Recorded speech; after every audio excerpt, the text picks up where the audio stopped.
సౌలా సౌలా నన్ను ఎలా హింసిస్తున్నావు నీవు అని అడిగాడు. ఎవరు నువ్వు ఎవరినైతే హింసిస్తున్నావో ఆ యేసు నేనే అన్నాడు.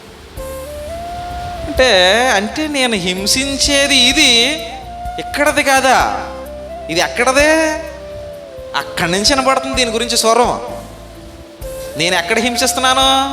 ఈ భూమి మీద కనిపించే గుంపుని హింసిస్తున్నాను.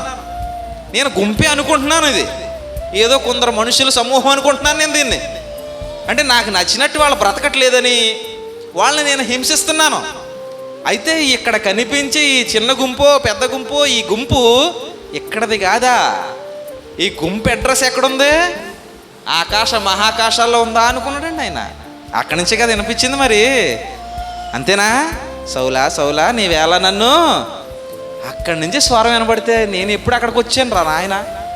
ఆ పైకి వచ్చి నిన్ను ఎప్పుడు హింసించాను? కాదు. మరి ఎక్కడ హింసించాను నేనంటే, ఇదిగో భూమి మీద కనిపించే సంఘాన్నే. అంటే ఈ సంఘం ఈ భూమి మీదదే కాదా? దీని అడ్రస్ ఇక్కడ లేదా?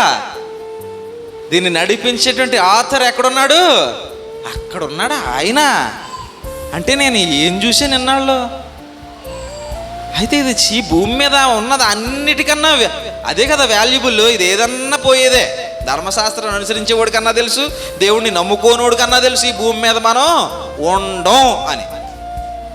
ఆయన ధర్మశాస్త్రాన్ని అనుసరించేటప్పటి వరకు అక్కడికే వెళ్తాం, ఆయనకి తెలుసు. ఆయన పరిసయ్యుల గుంపుకు ఆ తెగకు చెందినోడు, అంటే చనిపోయిన తర్వాత పునరుత్థానం ఉంది అని నమ్మి దాన్ని అనుసరించేవాడే. అప్పుడు ఆయనకు అర్థమైంది ఏంటనంటే, అయ్యో సంఘం అని అంటే ఇక ఈ భూమి మీద వెలకట్టలేనిది అనుకున్నాడు.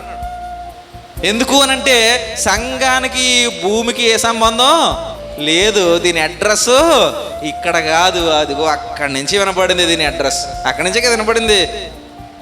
మనకు అర్థమైందా ఇలాగ? ఆ రోజు సౌలుకి ఆయన, నేను ఇప్పుడే నాకు వినపడుతుంది, నిజంగా చెప్తున్నాను, నాకు ఇప్పుడే వినపడుతుంది ఇలాగా. నేను చదివాను కానీ ముందు చదివాను, ఇప్పుడు వినపడుతుంది నాకు ఇలాగ. మళ్ళీ దీని అడ్రస్ ఎక్కడుంది? అక్కడుందా? అంటే ఇక్కడ ఈ వాల్యూ కట్టలేవు నువ్వు. ఇప్పుడు ఆకాశం మీద ఉన్నదానికి భూమి మీద దేనితోటన్నా వాల్యూ కట్టగలవా నువ్వు? వాల్యూ కట్టలేవన్నమాట. అయితే ఇప్పుడు నేను దేన్ని సంపాదించాలి? ఇదిగో ఈ విలువైన దాన్ని నేను సంపాదించాలి. అందుకే పౌలు తనకు ఉన్నదాన్ని నష్టపరుచుకున్నాడు. ఏదేది లాభం అనుకున్నాడో అది దేవుని కోసం, క్రీస్తు కోసం నష్టం అయ్యాది.